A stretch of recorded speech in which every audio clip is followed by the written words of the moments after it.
ঈদ মুবারক।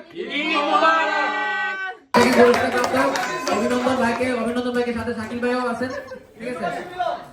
হ্যাঁ, থার্ড পুরস্কার আছে আমাদের শুভ ভাই, আমাদের আসানুল্লাহ ভাই, আমাদের সিম্পল লাইফ গ্রুপের অ্যাডমিন, ঠিক আছে? উনি উপস্থিত আছেন আমাদের স্যান্ডেল সাইড বলা হয়। ভাই সবাইকে অনুরোধ, আমাদের সিম্পল লাইফ গ্রুপের মধ্যে সবাই একটু ইয়ে করবেন না, এই লিংকে গিয়ে লাইক দিবেন, হ্যাঁ সবাইকে ভাইকে উৎসাহিত করবেন। আর বিভিন্ন ভিডিও আপলোড করে থাকেন।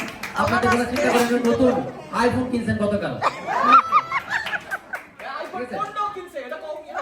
এটাও মোবাইল ঠিক করে আইফোন পুরো সজীব ভাই গিফট করতে, সাকাত ভাই উনি গিফট করতে শুনলাম, সাকাত ভাইকে অসংখ্য ধন্যবাদ। মোবাইল ঠিক করে দিছে আমার ভাইরা, ভাই শুভ ভাইকে ধন্যবাদ ভাই, অভিনন্দন আপনাকে, সুযোগ করে দেওয়ার জন্য। তারপর নেক্সট আমরা